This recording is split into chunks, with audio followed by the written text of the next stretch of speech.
오늘은 고린도전서 41번째 시간으로 부활의 신앙으로라는 제목으로 함께 말씀을 나누기 원합니다. 바울은 지난 시간 15장 20절에서 28절 말씀을 통해서 그리스도의 부활은 모든 죽은 자들의 이 몸의 부활을 알리는 첫 열매다라는 것을 알려주었습니다. 그리고 그리스도의 부활을 통하여서 하나님 나라의 승리 역시도 나타날 것이다 라고도 함께 밝히고 우리에게 말씀해 주었습니다. 그리고 오늘 본문에서는 이제 미래에 있을 이 죽은 자들의 부활이 오늘을 사는 이 그리스도인들의 삶을 위해서 어떤 역할을 할 수 있는지, 이 부활 신앙을 가지면 어떻게 살아갈 수 있는지 그 근거와 이유를 함께 제시하고 있다라는 것입니다. 오늘도 고린도전서 말씀을 통하여서 부활 신앙을 가지시는 우리 모두 되시기를 진심으로 바라겠습니다. 오늘 본문 말씀 먼저 29절의 말씀을 다시 함께 읽어보기 원합니다. 함께 읽습니다. 만일 죽은 자들이 도무지 다시 살아나지 못하면 죽은 자들을 위하여 세례를 받는 자들이 무엇을 하겠느냐? 어찌하여 그들을 위하여 세례를 받느냐? 바울은 29절에서부터 좀 어려운 구절을 우리에게 말하고 있습니다. 죽은 자들을 위한 세례에 관한 말씀입니다. 오늘날에는 분명 이것이 이상하게 보이고 분명 불법입니다. 그런데 바울 당시 고린도 교회에서는 이 죽은 자들을 위한 대리로 세례를 받는 이런 관습이 존재했던 것 같습니다. 여러 문헌에도 남아있기 때문이죠. 그래서 당시 기록을 하나 살펴보면 이 죽은 자들을 위한 세례는 이런 식으로 진행이 됐다라고 합니다. 어떤 사람이 세례를 받지 못하고 죽었을 때에 살아있는 사람은 이 죽은 사람 침대 밑에 숨는다고 합니다. 그래서 죽은 사람에게 한 예배 집례자가 가서 그에게 말을 걸고 세례를 받기를 원합니까? 라고 묻습니다. 그럼 밑에 숨어있던 사람이 그를 대신해서 네, 제가 세례를 받기를 원합니다 라고 하면 죽은 사람에게 세례를 줬다라는 것을 말하고 있는 것입니다. 물론 이것 외에도 정말 수많은 세례의 방법이 있었다고 하는데 말씀드린 것처럼 이 모든 것은 오늘날에는 용인될 수 없는 불법적인 의식입니다. 하지만 이 당시에는 실제로 이런 관습이 행해졌다라는 것이죠. 그리고 고린도 교회 역시에도 이런 세례의 관습이 유입되었다라고 볼 수 있는 것입니다. 그러면서 사도 바울은 이러한 관습을 가지고 이러한 세례를 베푸는 것 자체가 너희가 부활 소망을 가지고 있기 때문에 이런 걸 하는 것이 아니냐라고 묻는 것입니다. 죽은 자들이 다시 살아나지 않는다면 그들을 위해 세례를 베풀건 또 어떤 성례를 베풀건 어떤 고귀한 일을 해줄지라도 그것은 아무런 소용이 없을 텐데 그것은 너희들이 부활신앙을 가지고 있기 때문에 이런 것을 하는 것이 아니냐라는 것입니다. 그런데 고린도 교인들이 어땠습니까? 계속해서 말씀드리지만 이 부활신앙을 제대로 가지지 못했다라는 것입니다. 영지주의의 영향으로 인하여서 부활에 대한 것을 제대로 믿지도 않으면서 죽은 자를 위한 이런 세례를 베푸는 이런 받는 일이 얼마나 모순되고 쓸데없는 일이냐라고 사도 바울은 이렇게 강하게 비판하고 있다라는 것이죠. 이어진 30절 말씀을 보면은 이제 부활의 확실성을 더해서 자신의 사역까지도 예를 들고 있습니다. 30절 함께 읽어보겠습니다. 또 어찌하여 우리가 언제나 위협을 무릅쓰리요. 아멘. 무엇입니까? 이 죽은 자의 부활이 없다면 우리가 어찌하여 언제나 위협을 무릅쓰겠느냐라는 것입니다. 사도 바울은 부활의 복음을 증거하면서 당한 수고와 고난, 삶의 위협 등이 참 많았던 것을 우리는 말씀을 통해서 잘 알고 있습니다. 바울이 당한 모진 고초에 대해서는 후에 볼 고린도후서 11장에도 잘 기록되어 있습니다. 이렇게 많은 고난을 당하고 힘들게 사역을 했지만 그 이유가 무엇이겠습니까? 사도 바울은 그런 고난을 당하다가 죽는다 할지라도 마지막 날에 주님 안에서 다시 살아날 것이다 라는 이런 부활의 신앙을 가지고 있었기 때문에 모든 것을 감내할 수 있었다라는 것을 말해주고 있는 것입니다. 사랑하는 우리 모두도 이런 부활의 신앙을 가지시고 부활의 소망을 가지시고 하나님 향한 믿음과 사랑을 잃지 않으시는 우리 모두 되시고 또한 많은 사람들에게도 전하시는 우리 모두 되시기를 진심으로 바라겠습니다. 이어지는 31절의 말씀도 함께 읽어보게 합니다. 함께 읽습니다. 형제들아, 내가 그리스도 예수 우리 주 안에서 가진 바 너희에 대한 나의 자랑을 두고 단언하노니 아멘. 나는 날마다 죽노라 라고 말씀하고 있습니다. 이 말은 예수님의 죽음을 바울이 자신의 몸으로 짊어진다 라는 것을 말함과 동시에 예수님의 그리스도의 남은 고난을 자신의 육체에 채운다 라는 표현을 함께 가지고 있는 것입니다. 그러니까 바울 자신은 계속적인 이 위험에 노출되어 있음과 동시에 이 죽음의 한계선상에서 나는 늘 복음을 위해서 이렇게 싸워왔다라는 것을 말해주고 있는 것이죠. 지금 사도 바울은 고린도 교인들에게 자신이 당했던, 자신이 당하고 있는 이런 상황들을 제대로 바라보길 바라면서 올바르게 바울의 모습을 이해해 주기를 바라는 마음으로 이렇게 비통하게 쓰고 있다라는 것입니다. 지금 사도 바울은 미래의 부활도 기다리지만 나는 날마다 죽는다, 날마다의 죽음을 경험하면서 동시에 무엇이겠습니까? 부활의 사건도 함께 경험하고 있다라는 것을 강하게 말하기 위해서 이렇게 표현하고 있다라는 것이죠. 그래서 중간에 보면 너희에 대한 나의 자랑이라는 말도 있는데 이것은 사도 바울이 고린도 교회를 통하여서 이 수고와 노력을 감당한 것에 대한 자랑이다라는 것입니다. 고린도 교회 교인들은 사도 바울이 전한 복음을 통해서 예수님을 믿는 사람들이 되었고 또한 그들로 말미암아서 고린도라는 이런 상업 도시에 이 하나님의 교회가 세워진 것에 대해서 사도 바울은 이 모든 것이 나의 자랑이다라고 말하고 있는 것입니다.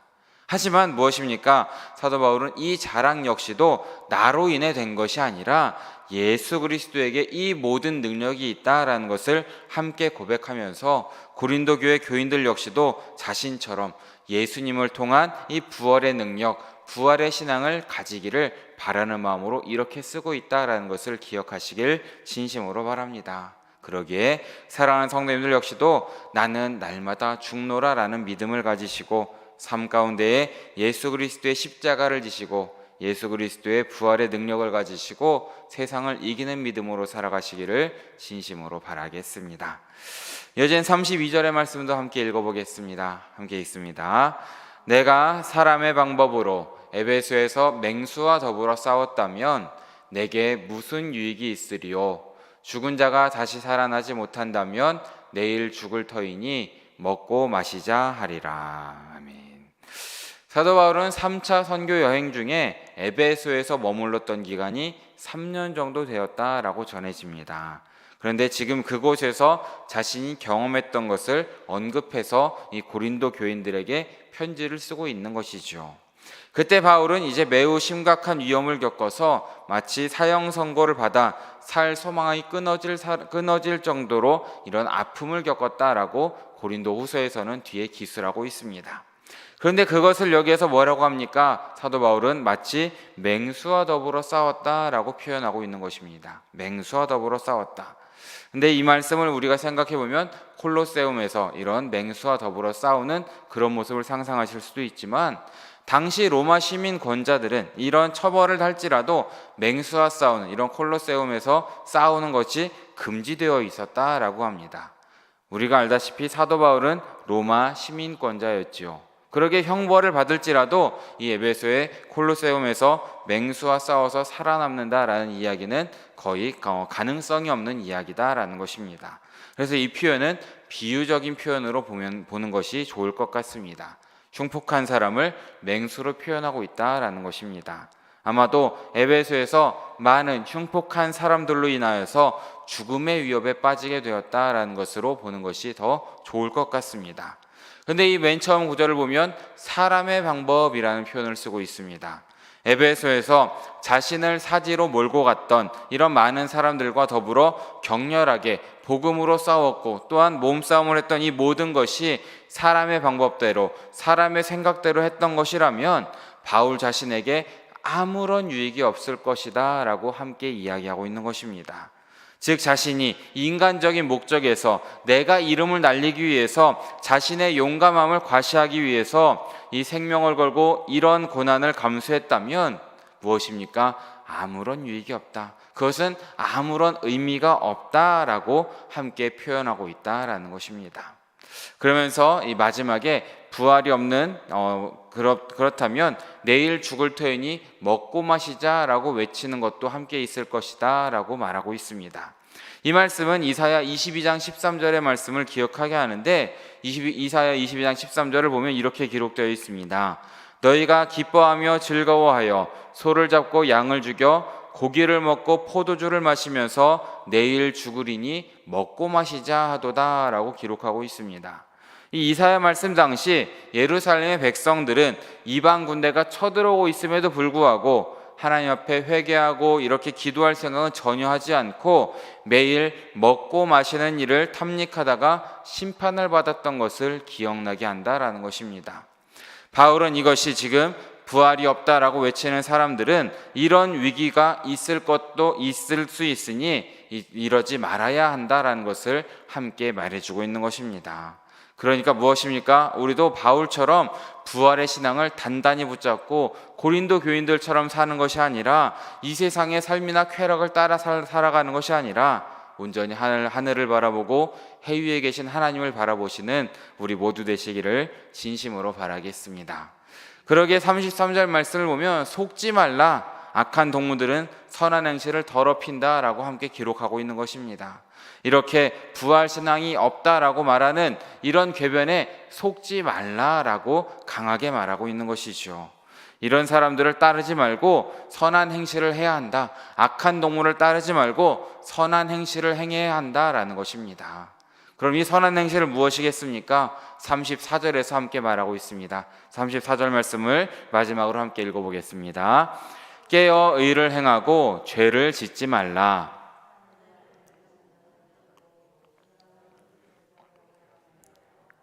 아멘. 선한 행실, 그것은 이 두 가지를 명령하는 것입니다. 무엇입니까? 깨어 의를 행하라 라는 것이고 죄를 짓지 말라 라고 함께 말하고 있는 것입니다. 깨어라 라는 것은 이제 지금까지의 세상의 쾌락과 이 미혹에 의한 영적인 상태에서 깨어나서 이제 제발 영적으로 분별력을 가져라 라고 말하는 것이고, 죄를 짓지 말라라는 것은 고린도 교회에 일어난 이런 범죄가 일어나고 있는 것에 대해서 이제 더 이상 죄를 짓지 말라라고 말하고 있는 것입니다. 무엇이겠습니까? 부활의 소망을 포기하고 사는 것 자체가 영적 분별력을 잃은 것이고 죄를 짓고 있는 것이니까 이제는 제발 깨어서 부활의 소망을 받아들이고 그러므로 하나님께 대한 죄를 짓지 말아라. 이제는 제발 하나님께로 돌아와라 라고 강하게 권면하고 있다라는 것입니다. 왜입니까? 하나님을 알지 못하는 자가 너희들 가운데 있다라는 것이죠. 하나님을 알지 못하는 자, 이것은 전적으로 무지한 사람을 가리키는 것입니다. 하나님을 정말 모르는 사람이다라는 것이죠. 곧 그 자체가 죄를 짓는 것인데 고린도 교인들이 하나님을 제대로 알지 못한다라는 것을 함께 말해주고 있는 것입니다. 그리스도를 죽은 자 가운데서 다시 살리신 분이 누구입니까? 바로 하나님이라는 것이죠. 그런데 몸의 부활을 제대로 받아들이지 않는 것 자체가 하나님을 제대로 알지 못하는 죄다라는 것을 말하고 있는 것입니다. 그리고 이런 모든 이 사도 바울의 복음을, 사도 바울의 이 편지를 제대로 믿지 않는 것 자체가 부끄러워야 할 일이기 때문에 깨어서 죄를 짓지 말라라고 사도 바울은 강하게 말함과 동시에 이 사도 바울의 안타까운 호소가 함께 우리에게 전해진다라는 것입니다. 사랑하는 여러분, 말씀을 정리하겠습니다. 이 부활을 부정하는 고린도 교인들을 바라보는 바울의 입장은 말씀드린 것처럼 분노와 탄식이 있고 또한 꾸중과 안타까움으로 뒤섞여 있다라는 것을 우리는 말씀 가운데 보게 되는 것입니다. 사도 바울은 십자가에 못 박히고 이 부활하신 예수 그리스도를 선포함으로써 지금까지 많은 고난을 당해왔습니다. 예수 그리스도의 부활을 선포함으로 받게 되는 고난을 마다하지 않았던 것이죠. 왜입니까? 부활하신 그리스도를 통하여서 자신도 마침내 부활할 것이다 라는 것을 믿고 소망했기 때문이다 라는 것입니다. 하지만 고린도 교회 교인들은 고난 가운데 부활을 소망하기보다는 영적 경험에만 만족해서 미래에 대한 다가올 부활을 생각하거나 소망하거나 신앙을 가지지도 않았다라는 것입니다. 그래서 먹고 마시는 일에 주력하자라고 유혹하는 사람들도 있었다라는 것이죠. 고린도 교회 시대에만 있었던 것이 아닙니다. 지금 살아가는 현대에도 그렇게 우리를 유혹하는 사상이나 문화가 너무나 많다라는 것입니다. 부활은 없다. 세상에서 즐겁게 살아가자라고 지금도 우리를 유혹하고 있다라는 것입니다. 그렇다면 우리는 어떻게 살아가야 되겠습니까? 가장 먼저 할 것은 우리는 하나님을 바로 알아야 될 것이고 하나님의 말씀을 제대로 알고 믿어야 된다라는 것을 기억하시길 진심으로 바랍니다. 복음에 관해 정통해야 되고 정확히 알아야 되고 복음을 제대로 믿어야 된다라는 것이죠. 그러므로 이 복음을 통하여서 우리에게 다가오는 그릇된 유혹, 잘못된 유혹을 다 이겨낼 수 있다라는 것입니다. 그리고 그렇게 부활에 대한 믿음, 부활에 대한 신앙을 가지시길 진심으로 바라겠습니다. 우리가 부활을 확실히 믿을 때에 우리는 세상 가운데에 빠지게 되는 것이 아니라 선을 행하는 삶을 살게 된다라는 것입니다. 그러기에 부활을 믿는 것은 지금 우리의 삶을 하나님 앞에서 바르게 하는 데에도 반드시 필요하다라는 것이죠. 부활은 장례식장이나 부활절에만 생각해야 될 그런 것이 아니라는 것입니다. 우리는 언제나 부활을 생각해야 되는 것이고 부활의 신앙을 가지고 하루하루를 살아가야 됨을 믿으시기 바랍니다. 부활 신앙을 확고히 하시길 진심으로 바랍니다. 그때 우리는 예수님으로 인하여 당하는 많은 고난이 있을지라도 모든 것을 기쁨으로 잘 감당하시게 될 것이고 또한 선한 삶을 계속 살아가게 된다는 것을 믿으시면서 부활의 신앙을 가지시고 그 모든 어려움을 이기시고 온전히 선한 삶을 살아가심으로 하나님 마음에 합한 자로 살아가시는 우리 사랑하는 영일의 성도님들 모두 되시기를 진심으로 바라고 축원하겠습니다. 함께 기도하겠습니다. 사랑해 주님 너무나 감사합니다. 오늘 새벽에도 잊지 않고 나와서 주의 말씀을 들을 수 있도록 인도하여 주심에 다시 한번 감사드립니다. 주님, 오늘도 고린도전서 15장의 말씀을 통하여서 이 주님의 부활에 대한 신앙을 가질 수 있도록 주님께서 인도하여 주시옵소서. 혹시라도 우리의 삶 가운데 어떤 고난과 어려움이 닥칠지라도 모든 것을 부활 신앙으로 잘 이겨낼 수 있도록 인도하여 주시고 정말 세상의 많은 유혹, 세상의 많은 잘못된 문화 가운데 빠져 살아가는 것이 아니라 온전히 부활하신 주님을 바라보고 부활하신 주님을 소망하고 부활하신 주님을 향한 신앙을 가지고 살아가는 우리 모두 될 수 있도록 주님께서 인도하여 주시옵소서. 또한 그 부활의 주님을 믿지 않는 많은 사람들에게도 전할 수 있도록 주님께서 인도하여 주시옵소서. 모든 말씀, 우리의 모든 것 되시는 예수 그리스도의 이름으로 기도드립니다. 아멘.